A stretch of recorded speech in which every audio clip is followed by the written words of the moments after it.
Year in review. The top 5 stories, at least as I look at 2020 and I look backwards, obviously COVID is the underlying thing with all of them. I didn't put that in there.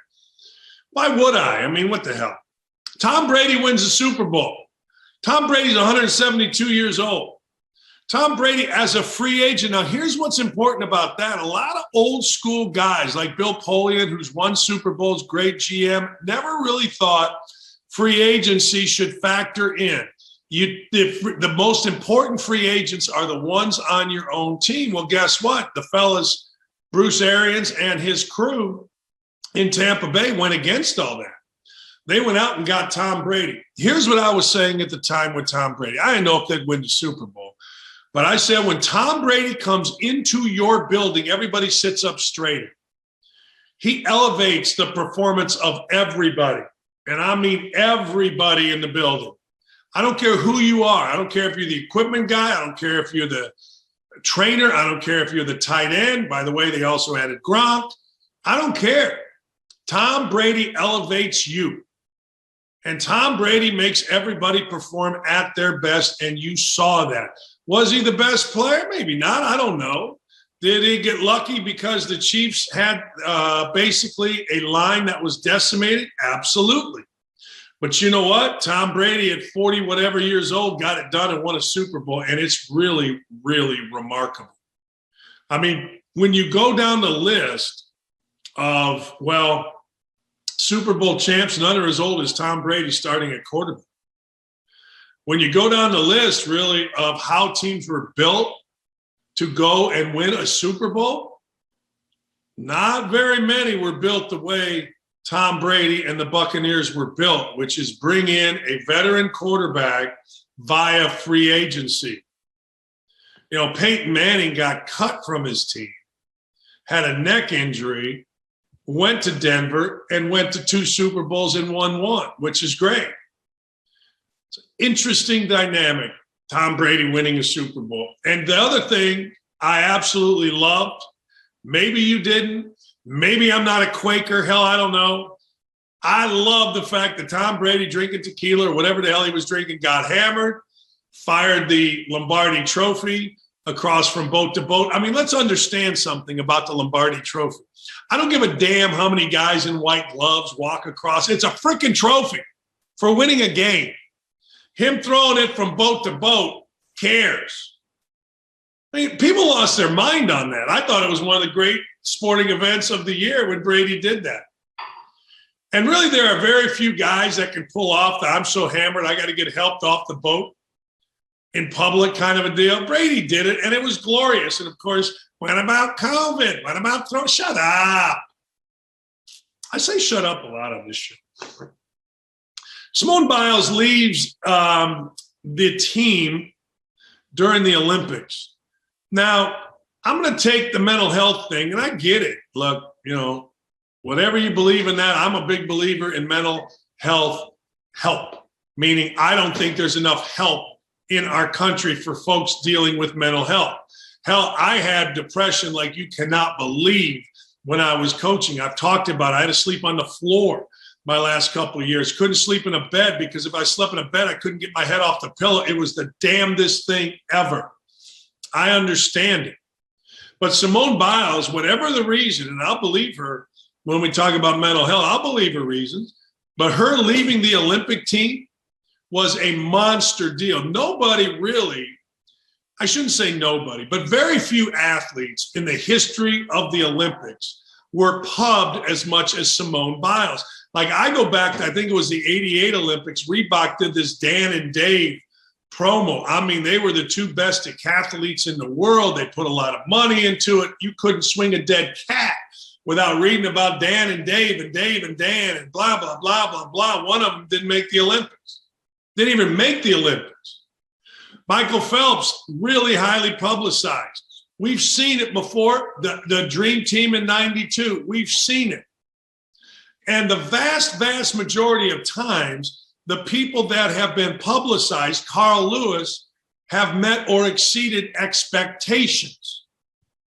Simone Biles totally blew everything up. Just walked out, got the twisties. I'm not sure what the twisties are, but it's basically the yips of gymnastics.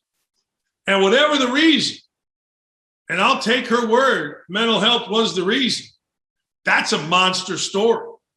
That might, in fact, be the biggest story because it's on the world stage. That might be the biggest story because of the advertising dollars. And you know what might also be as big a story? Is how Simone Biles came out of it. She's revered. Normally in the United States, we only revere those that stand on the podium, those that get the trophy, those that talk to the crowd after the win. Simone Biles came out of this pretty damn good. She kind of came out of it better than if she had just won a gold medal. And I hope, like hell, if she has these issues, I hope they're gone now. My depression left the minute I wasn't coaching anymore. Boom. So that's why I said what I just said. I understand that you always got to be careful because, at least in my case, someone's always looking to take your words and spin them. But I'm telling you right now, when I got done coaching, boom, went away. Never forget it. I'll tell you what else I think is a monster story. I think it's a really big story. Phil Mickelson, at 50 years old, winning a major on the PGA Tour. Now, Phil Mickelson has certain advantages that most don't. Number one, he competed against Tiger Woods, so he had to go from kind of a big, dumpy-ish kind of guy to a ripped guy. So he did that. That's an advantage. He also has that, fibromyalgia? He's got some kind of internal, I'm not sure the right thing, but it's painful. And it causes him to have to take medication for it. And yet he still was able, in an era where the PGA Tour has never been better. There's never been more players that can hit it longer, putt it better, chip it better. Whatever you want to do in sport, it is better right now than it ever was. Shooting the basketball in the NBA, better than it ever was. The quickness and speed of the NFL, better than it ever was. I don't know hockey well enough, but everybody tells me the skill and the speed better than it ever was. And golf is no different. 50 years old is the senior tour.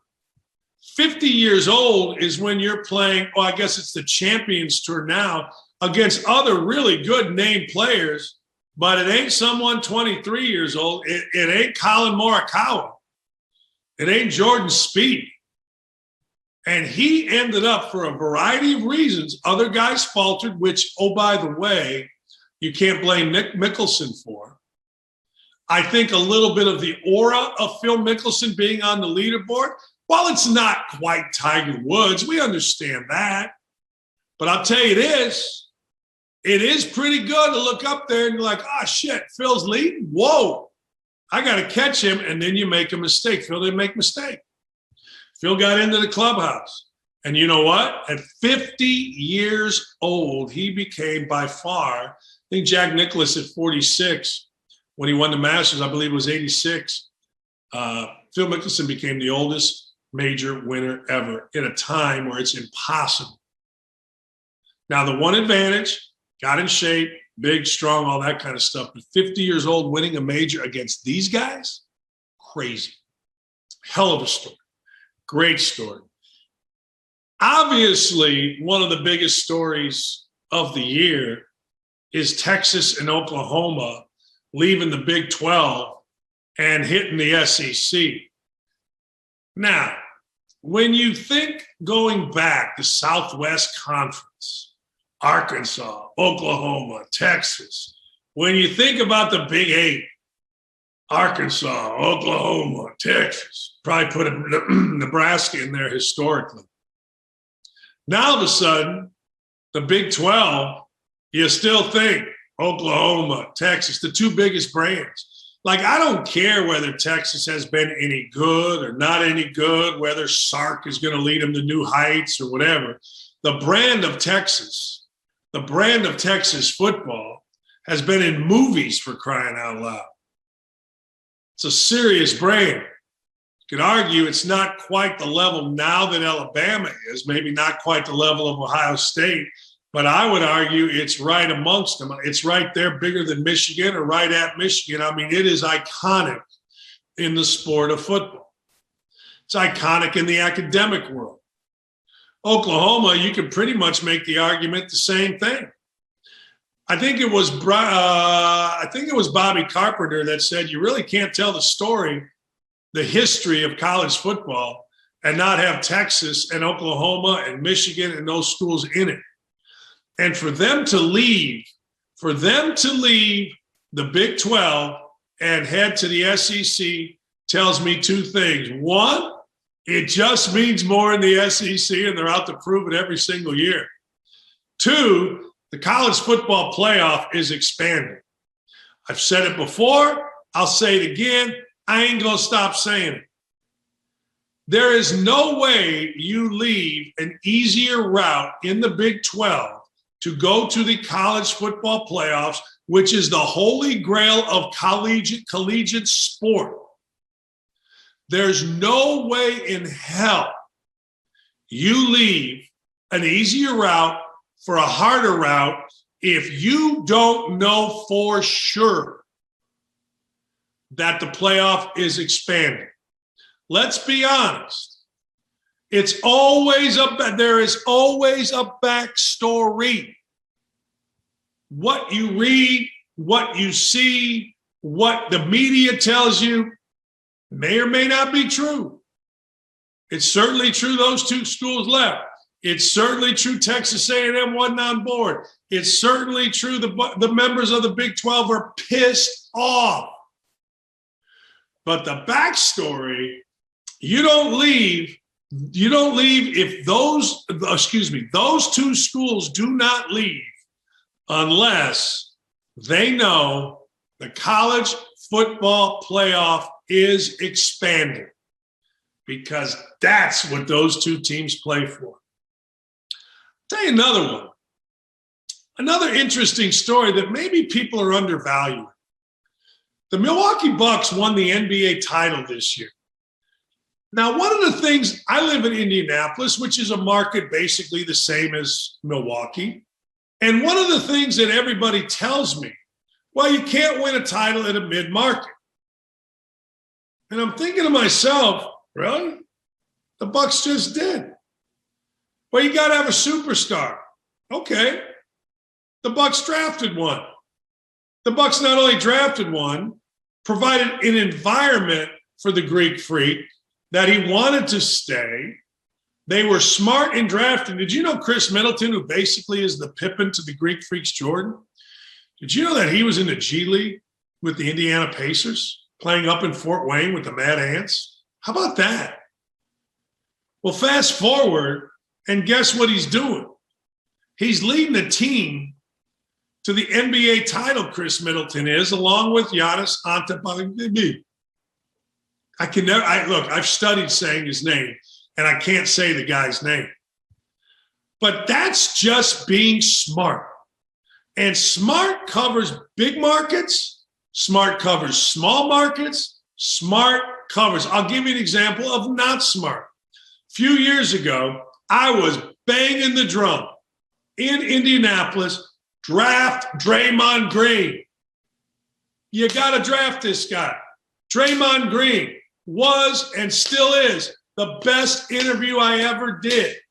Draymond Green, when I watched him play, developed in every area over the course of his time at Michigan State. We talked about getting in shape. Draymond Green got in shape. We talked about playing with enthusiasm. Draymond Green played with enthusiasm.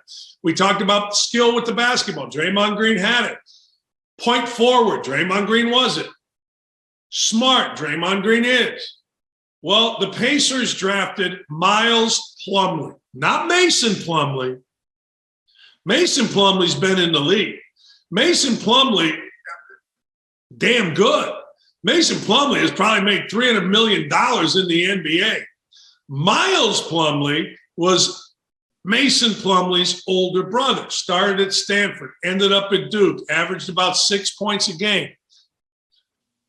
The Pacers making that one move changed the course of their franchise forever. Not forever, it'll change, but you get my point. It also changed the fortune of the Golden State Warriors, the guys over here, because now you put the perfect complement to two guys that are the best shooting backcourt in the history of the NBA, Klay Thompson and Steph Curry. Now you've done the whole, we got a junkyard dog kind of player that can go out, take charges, yap at other people, stand up for his teammates, all the good stuff that Draymond Green does. That's how important being smart is. It's not necessarily the size of the market. It's the intelligence of the front office. And the fact of the matter is the Milwaukee Bucks were brilliant. Holiday, brilliant play. Middleton, great pickup. Not good, great pickup. I remember doing one of my first games at ESPN. He was at Texas A&M, and I said, this guy's an NBA player. Long, athletic. I know he's going to be that good. But when you do things, Lopez, shoot the ball as a big guy, big, strong around the rim, smart dude, went to Stanford. You kidding me?